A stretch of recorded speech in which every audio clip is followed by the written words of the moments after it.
It is just a few days to the general elections, and stakeholders, most especially the Independent National Electoral Commission (INEC) and other actors, are not resting on their oars as the polls approaches. Election. Briefing newsman, the Edo State Resident Electoral Commissioner, says a total of 2,501,081 persons registered to vote in the state, out of which 1,996,086 permanent voters' cards were collected. Which means that 79.8% of the voters' cards of those who have registered to vote in Edo State, 79.8% of them, the cards are out there with them.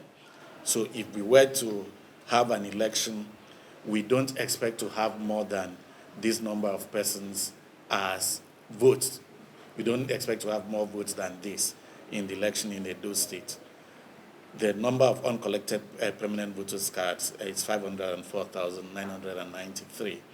But let me quickly add that the bulk of these 504,993 are people who registered between 2010-2011 to vote in the 2011 election up to those who registered to vote in the 2019 election.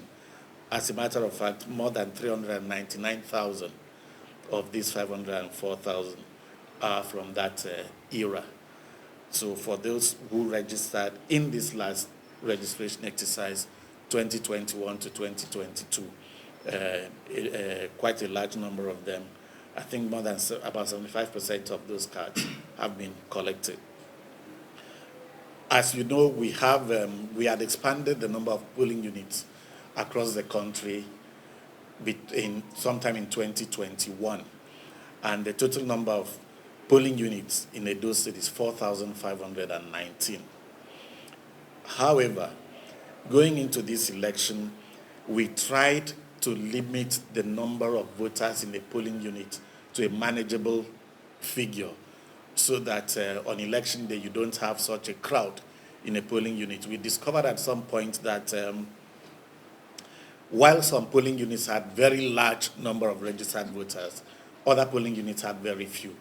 So it would mean that on election day you can have one polling unit where you have more than maybe up to 2,000 registered voters, and it takes a longer time to finish voting there. Just across the road or a few meters away, there's another polling unit that has maybe only 30 registered voters.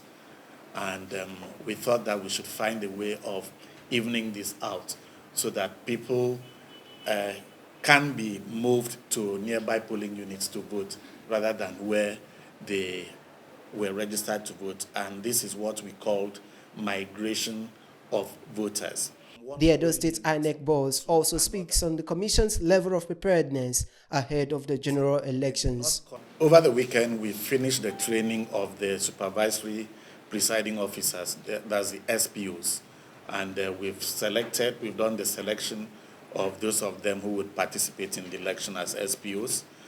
Right now, starting from today, for 3 days, Friday, Saturday, and Sunday, we would have the training of the potential presiding officers and the assistant presiding officers that would actually conduct the election at the polling units on election days. According to INEC's timetable, the Presidential and National Assembly elections holds this Saturday, 25th of February, while the governorship and state houses of assemblies elections are slated for Saturday, 11th of March this year. Jude Agweke, reporting for VOS TV News, Benin.